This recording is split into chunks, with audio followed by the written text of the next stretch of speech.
Hey guys, just a reminder, my online course is Birth Story Academy, and you can enroll in it at birthstory.com. It's taught by me. You can be in your jammies. It's online. It's pre-recorded, and it has a ton of freebies and downloads. It's everything that you need to prepare for your hospital birth. So hope to see you in Birth Story Academy.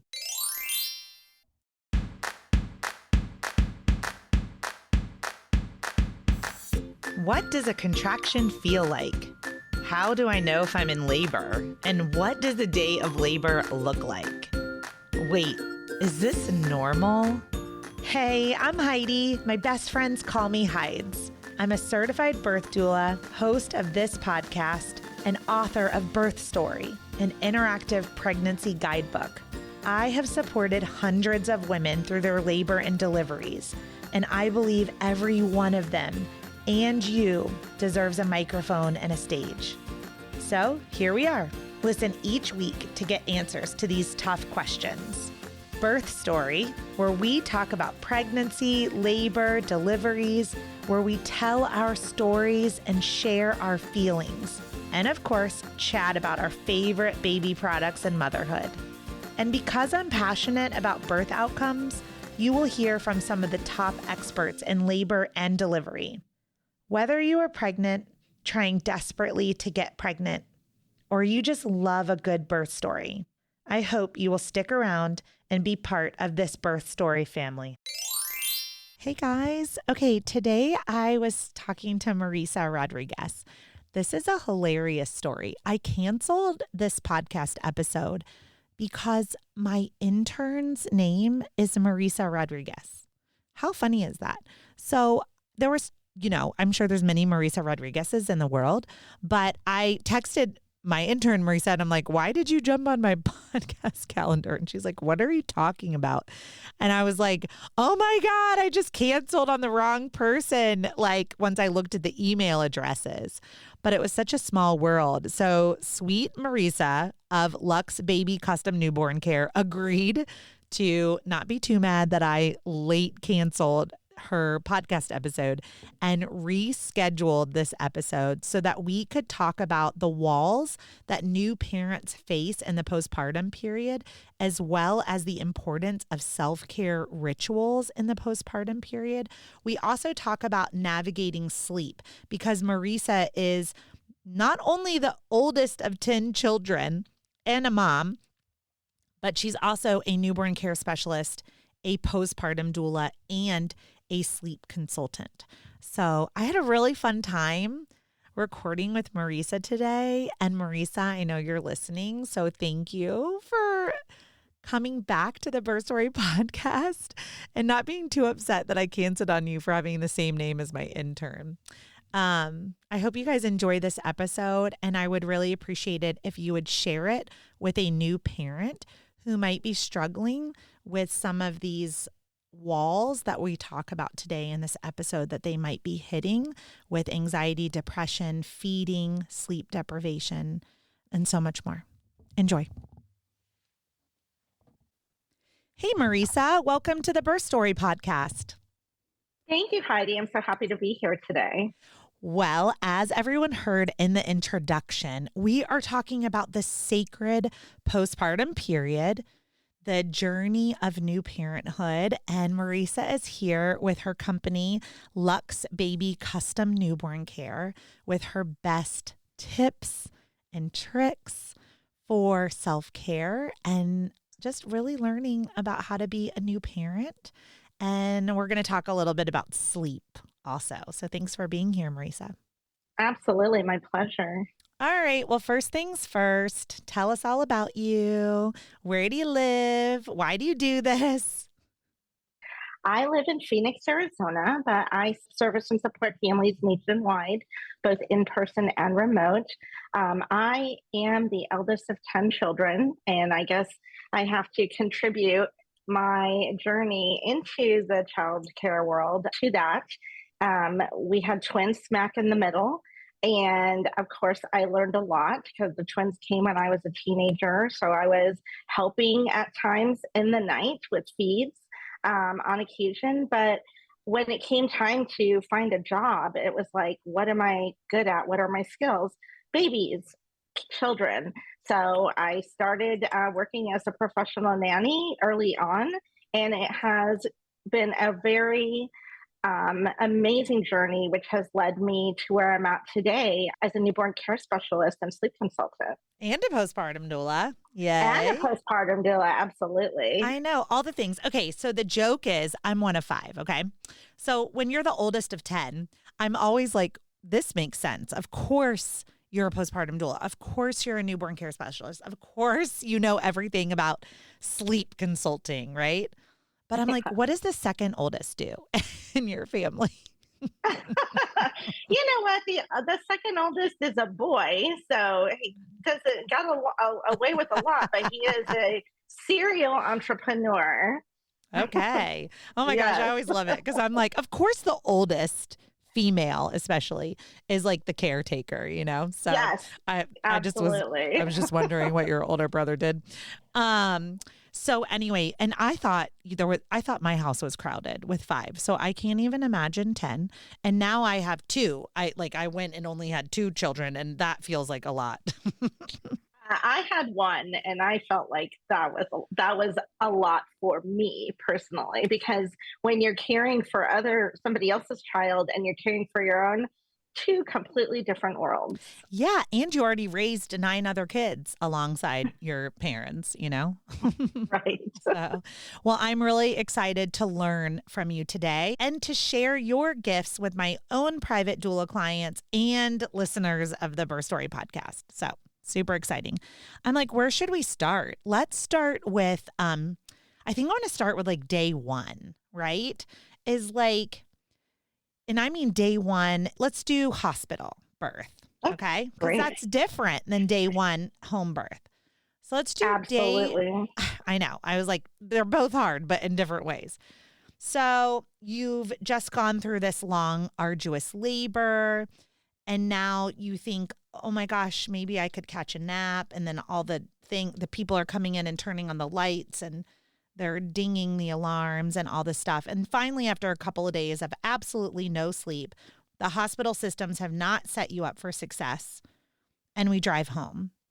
So, what do you say or do to help support the new parent when they arrive home after this experience, which I would say birthing in the US, the experience right now in a hospital is less than. Absolutely. I mean, let's go back even to 1997 when this was all happening to me in the hospital with the birth of my daughter.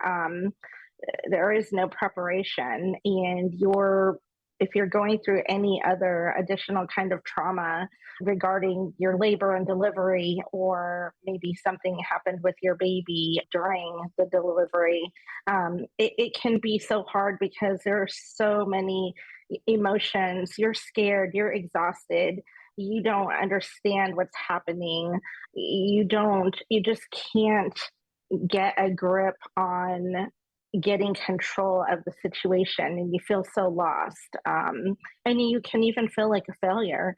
So the way that I support families when they get home from the hospital is I speak with them in advance if I have the opportunity, and we get things in place like a meal train, somebody who can come over, whether it's a friend, a family member, a partner, that can support them to even take a shower, something like as little as taking a shower and having a protein shake and staying hydrated makes all the difference in the world, because if you're not taking care of yourself, then you can't really take good care of your baby and each other as a family. So being organized and having things in place when you arrive home from the hospital is critical to your postpartum journey. It really is. So I just want to reiterate, you guys, what Marisa said. She said that hydration is important, nutrition is important, self-care and cleanliness. Like, it's not just the act of taking a shower, but especially if you had a vaginal birth, you need to be doing like a sitz bath or taking care of your perineum and your labias and your rectum, depending on if you had any tearing. Even if you didn't have tearing, you're going to have significant soreness. If you had a cesarean section, making sure that you keep the area very dry as well as clean once you've been cleared for those showers. I also heard sleep and all of those things being organized. I'm going to add one more. The pooping is you're very nervous after you give birth, Marisa. And so I would Yes. say I would have appreciated more time to poop. So I didn't feel so rushed. You know what I mean? It was like someone's holding my baby for 1 second and they're crying. And I wish someone, instead of said, let me hold your baby so you can go sleep, I wish someone would have said, like, let me hold your baby and go take your time to poop and then take a shower. And then, Yes, because going to the bathroom right after you give birth also is a whole thing and it takes time. And so just feeling rushed just to go to the bathroom can be very stressful. and it is so hard, you guys that are pregnant right now. It's so hard for those of us on the other side to I feel like we tell you, and then every Instagram or TikTok says, nobody ever told me. And I'm like, oh, we did tell you. It just didn't sink in. You know what I mean? How hard it was going to be. Marisa, what do you think makes the postpartum period so difficult? I think one of the main challenges, and again, this is something that I can relate to in my own story and journey, is all the walls that you hit that you weren't expecting and that you didn't even know about. Um, for me myself, I'm the eldest of 10 kids. I was a nanny. I worked with babies. I worked with children, newborns. But the reality is that when I got home with my baby from the hospital, I hit all these walls that I was like, whoa, I was unprepared for.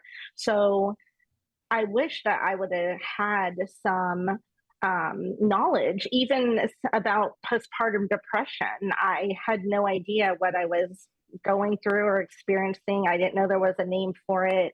I was just getting through the fog, surviving on my own with very little support. Thankfully, I did have the support in the beginning of my family, my mom, my grandmother, but I still wasn't prepared. I didn't have the necessary things set up that I needed to be successful in my postpartum journey. Yeah. Can you think of other walls? Because the first thing that comes to mind, I stay on call for my clients 6 weeks postpartum, 24/7 accessibility. And the number one wall that they hit first is feeding their baby. Yes, it is amazing, well, not amazing, it's surprising to see and hear about all the families that come home and don't realize that they have to feed their baby throughout the night or that their baby has to feed 1 to 3 hours, depending on the baby, or that feeding on demand or cluster feeding is a real thing and is important for the babies to thrive It and to grow. It really is. Blood sugar and blood sugar control is a real thing. And so, while you hear this thing, don't wake a sleeping baby, it's don't wake an older sleeping baby. Absolutely. You have to wake a small baby who metabolizes colostrum and early milk very quickly. Otherwise, their blood sugar could become dangerously low. So, as a postpartum doula and a newborn care specialist, when do you recommend that people stop waking their baby every 2 to 3 hours? Usually I defer to the pediatrician. So as the baby is going to its 1 week and 2 week checkups, the pediatrician usually determines, okay, now the baby can go 3 hours or 4 hours or 5 hours. The baby I'm with right now is going on 4 weeks. And we just kind of got clearance last week to be comfortable enough where she's surpassed her birth weight.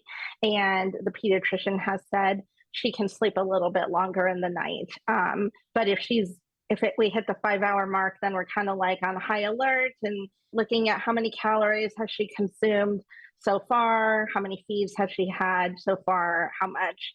So these are all things to take into consideration, but definitely defer to your pediatrician first and foremost before making that decision. Thank you. I asked you that question because you'll see these, again, things online that just gives a standard week, right? And Yes. I knew Marisa was going to answer that perfectly because it is so important. It's like a running algorithm where it's like what their gestation is, when they were born, Yes. how old they are now, what their weight is, if they've surpassed their birth weight. There are a lot of things that go into calculating, that glucose control. So it really is important to just keep asking your pediatrician that question. Another thing you mentioned, Marisa, was postpartum depression. And I'll make sure that we link in the show notes a screener for postpartum depression and postpartum anxiety. That's something that I screen all my private doula clients for between 2 and 4 weeks. And then they'll have their 6-week follow-up visit with their obstetrician or their midwife.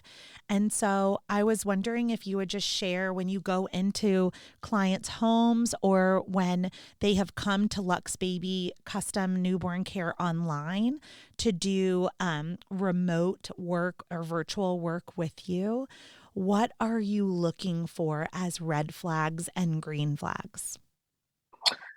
So when I set up the discovery call, it's a really great opportunity for me to hear what's happening, the emotions that are going on, whether mom is nervous, anxious, um, whether or not she has OCD tendency. There's so many things about the personality is I'm able to decipher.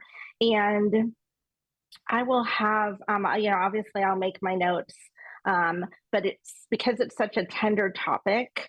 Um, I proceed very, carefully and diplomatically. I just ask certain questions, but to make them feel at ease is really what I feel my goal is in the conversation.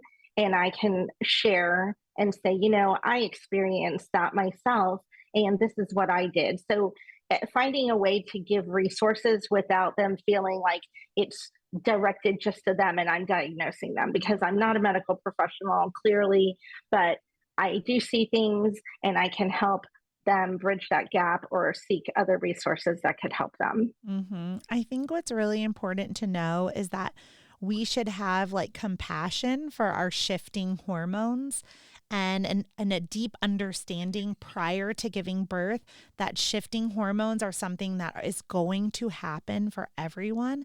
And there is going to be a period of time where you don't feel like yourself, where maybe you're more weepy, where maybe you're more irritable or angry or have racing thoughts, or you're so tired, but yet you have insomnia.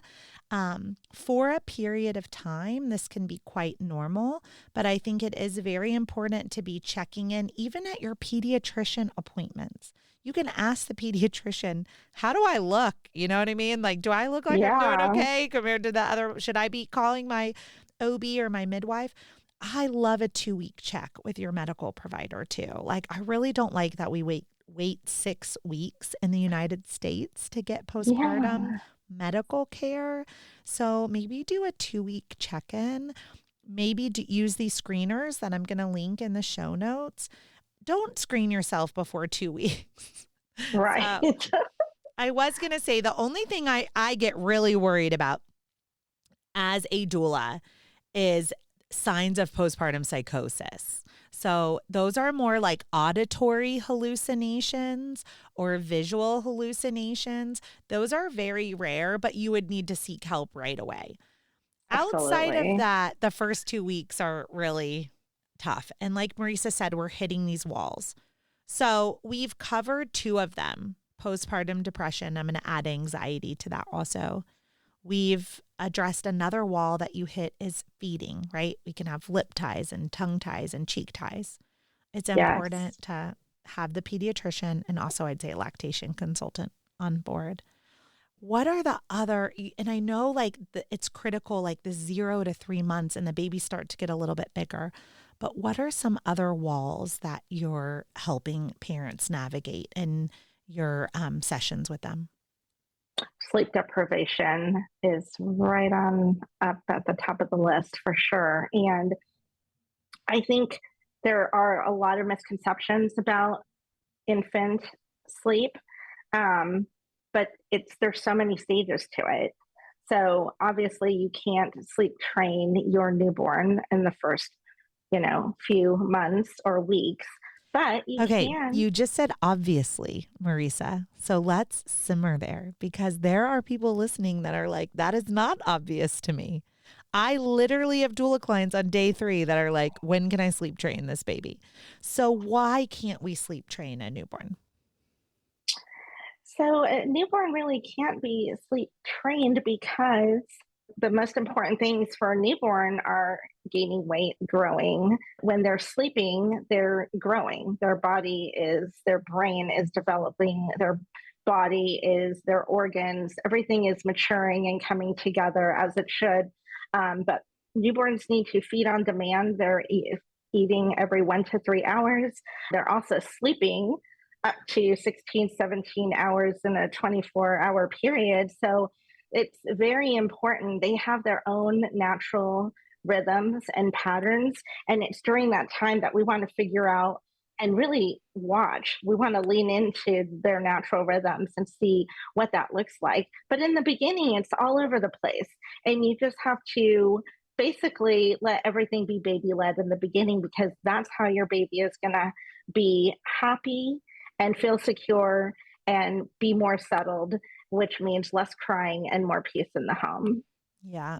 Okay. So I have some doula clients that would hear you say that and they hear me say this. Okay.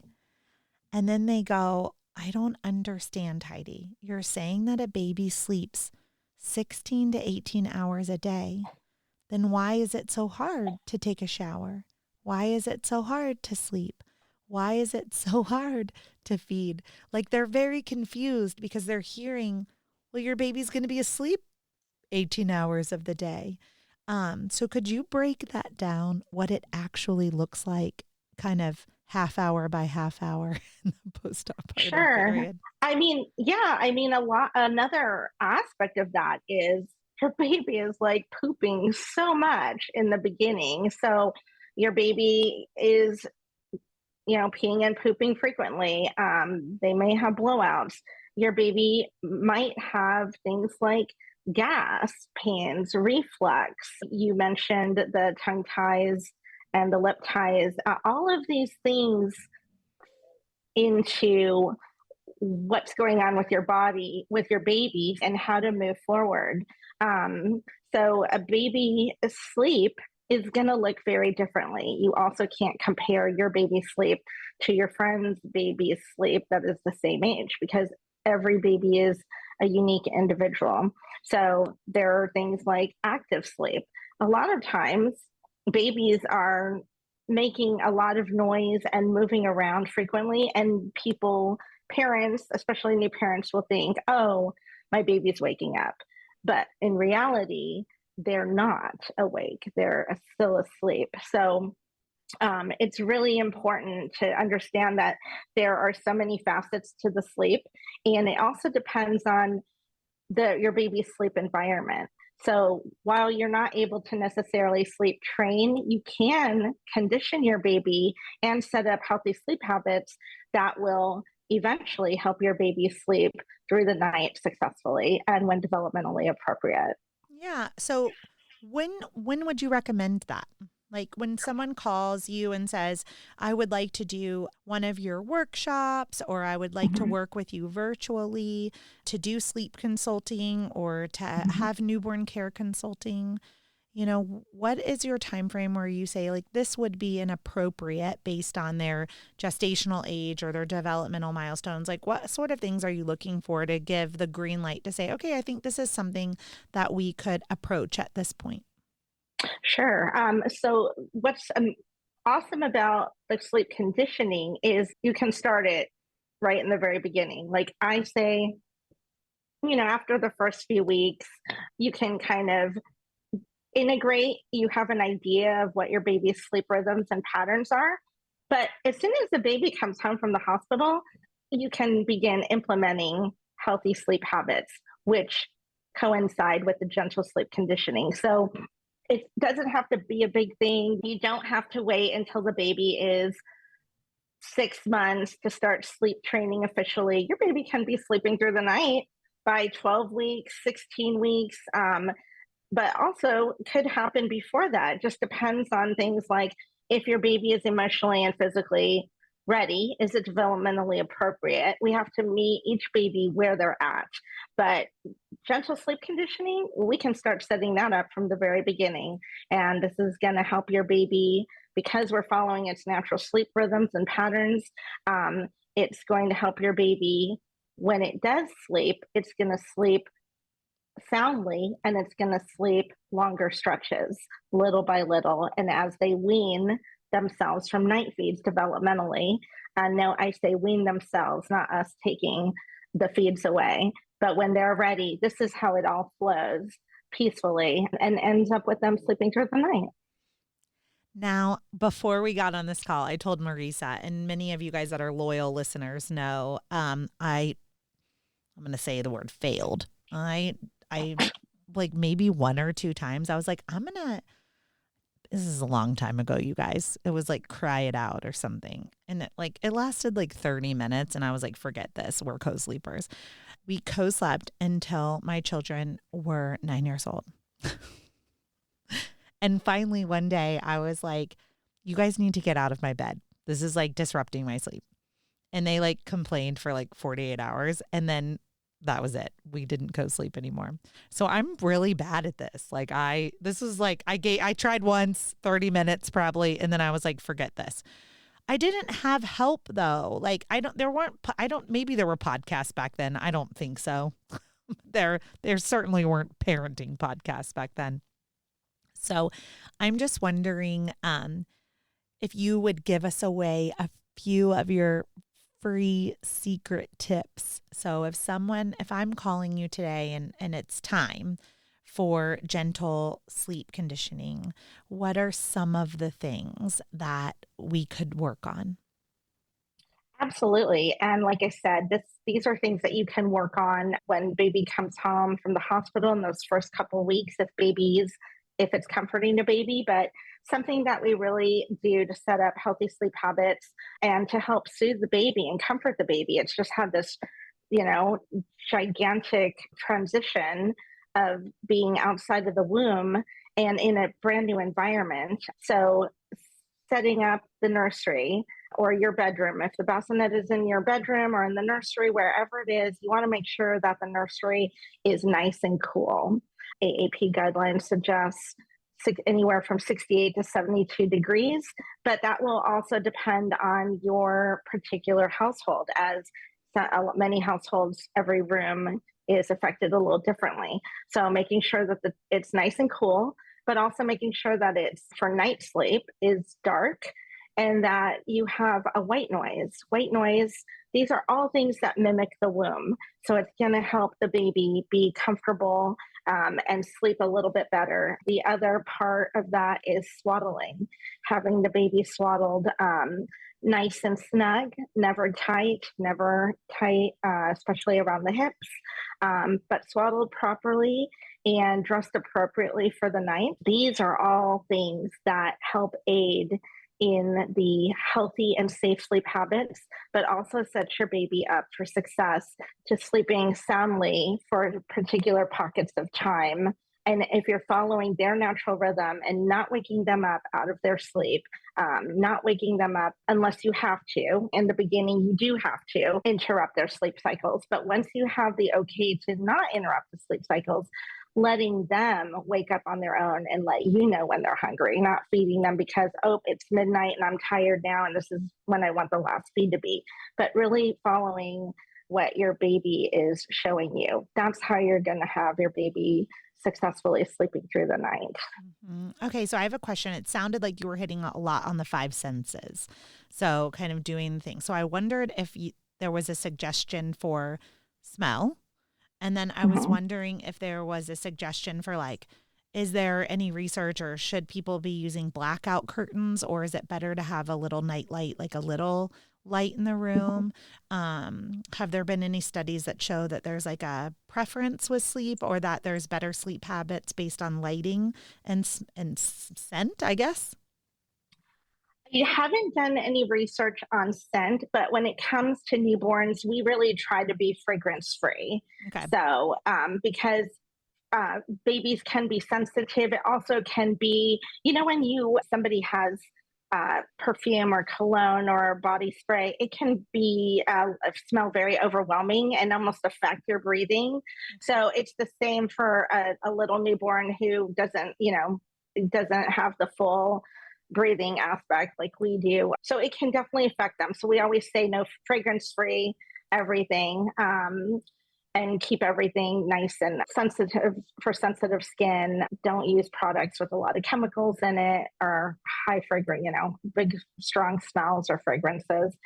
In regards to the blackout, we do recommend at night having the blackout shades, because sometimes, depending on where you live in the early morning, that early morning ray of light can wake the baby from its natural sleep patterns.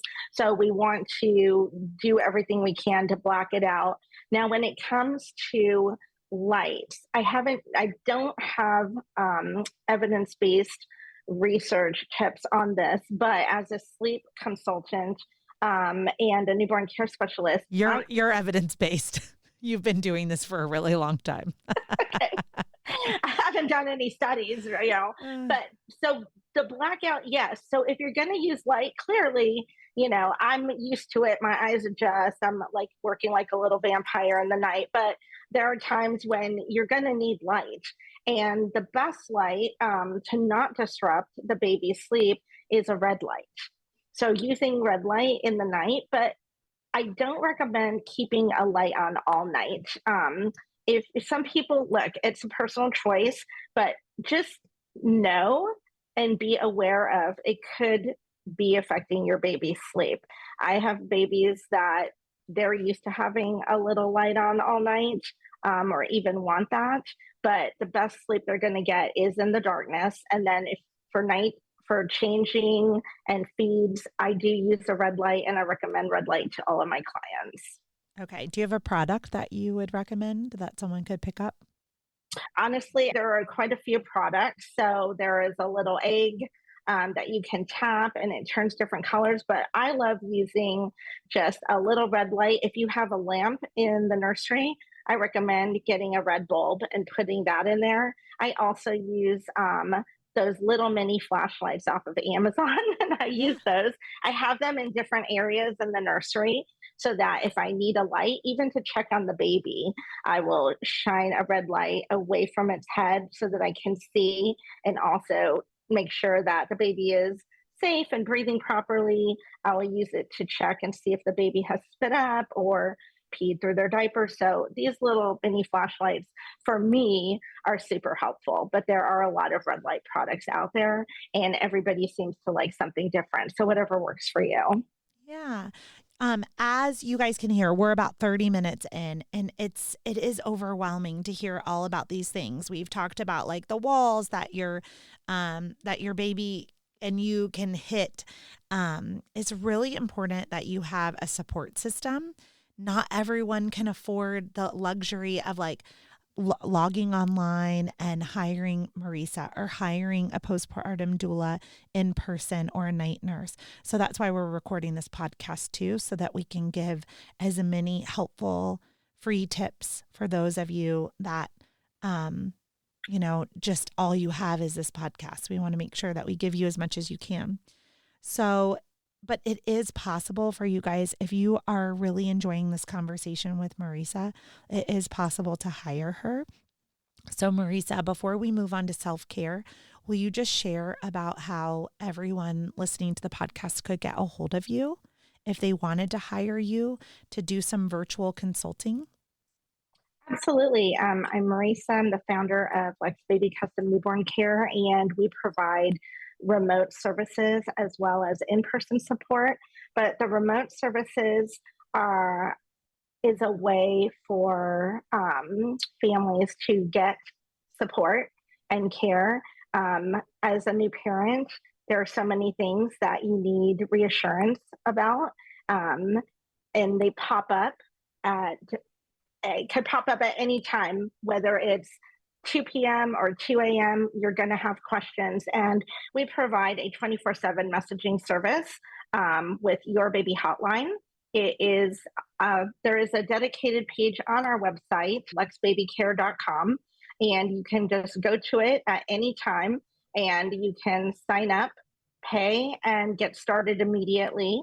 And this is a way to have 24/7 support via texting, email, and then you also will receive 2 video calls per month, and they can be a Q&A, but it also can be a topic of information or a topic of education that you're something that you're going through or curious about and want to do a deeper dive.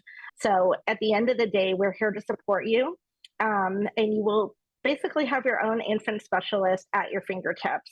And that can provide a lot of relief and help in your postpartum and parenting journey.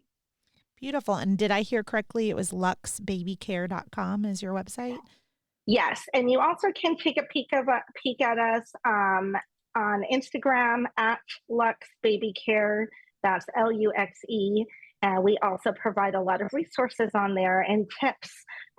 If you go to the website and also sign up for our emails, you're going to get a lot of information on sleep. Our blogs also have a lot of free information and resources. So if you have a laundry list of questions and you just want to set up a 1 hour call, we do one-on-one personal coaching, the sleep consults, whatever you're going through. But then for the day-to-day, if it doesn't involve sleep, like a personal plan, Your Baby Hotline is going to provide a lot of information and reassurance for you. Excellent. I am really thankful for this conversation and just being able to learn about these resources so that I can pass them along to my own private doula clients to reach out to you, and then hopefully others that are listening to the podcast today. So we promised you guys we're going to talk a little bit about self-care, and I didn't do it on purpose, you guys. You should know me by now. I did not do this on purpose. But today I was thinking, gosh, I got to get one of these Instagram reels out. They drive me crazy coming up with something. I only post like twice a week, but trying to be like, okay, I haven't posted anything. I've got to post something. And I was getting ready to take a shower. This is a real story. And I was like, I should probably tell people about my shower ritual, which started in the postpartum period, Marisa. So maybe somebody like a therapist or somebody told me to do this. I have no idea. I cannot attribute to anyone, so I will attribute it to myself at this point. Because for 10 years now, when I take a shower, I turn off all the lights in the bathroom. I light candles. And I have these little like lavender shower soothers, and I like throw those in there. And then I ordered one of those, can't say it too loud, those little robots, that if you say her name, she wakes up. So I can't say her name right now because she'll start talking to us. And I have her play massage or spa music. And then I bought a chair for the shower, like a handicap chair. And then I did end up installing one of those waterfall things. So it like feels like you're under a waterfall when you're taking a shower. Anyway, the point being, I take this mundane activity that you have to do and I turn it into something special, and I turn it into self-care. And so that is always my advice to those in the postpartum period for self-care is I'm like, figure out what you have to do anyway and try to make it special. So that's my tip. And I'm only saying it because it was my Instagram reel today. So I love that. I love that because it is so important to take something so little, all the things that we need to do for ourselves, they may seem mundane, but you can actually make it, like for me, something as simple when I'm working 24/7 with a family is taking a shower. I feel like a brand new person. But any little thing that you can do to make your life easier, to take less steps in those first couple of weeks, having a snack basket by your bed, having shakes and anything that you can grab last minute in the refrigerator, even something as many of my clients will have a little refrigerator on their nightstand with their little drinks or snacks or what have you. These little rituals really go a long way and really save the day and help your not just your physical but your emotional well-being. I love that. You said find ways to take less steps.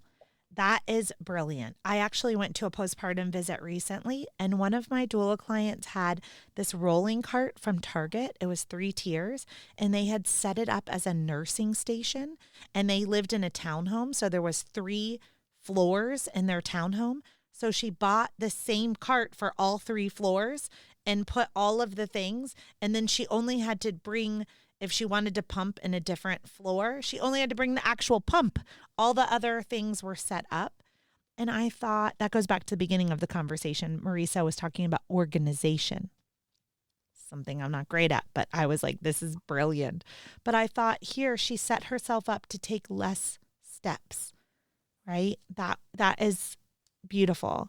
Is there anything else like that you do or you see people do in their postpartum self-care rituals or that you recommend? I think something that comes across for new parents is they feel maybe shame or guilt, like they should know this. Like, I should know this. I'm, a parent now. Being a parent doesn't just, it doesn't just show up one day where you know everything now and you're gonna just instinctively know what to do. We all need support, no matter where we're at in our journey or in our lives. We are going to have questions. We're going to need support. And so reaching out to people, asking questions, there is no shame in that. If you're feeling confused or unsure, follow and trust your instincts. Know that you are learning your baby. Give yourself grace during this period. Give yourself grace, give your baby grace, give grace to each other as partners. These things all go a long way. And just know that is a day to day. There is no textbook or handbook that tells us how to be perfect parents, but how you care for your baby in the very beginning, it matters. And how you take care of yourself supports your parenting journey.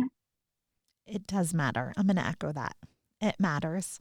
Thank you, Marisa, so much for being on the Birth Story podcast today. I'm excited for our listeners to go to luxebabycare.com or visit you on Instagram at luxebabycare, and that's with an E, you guys, Luxe.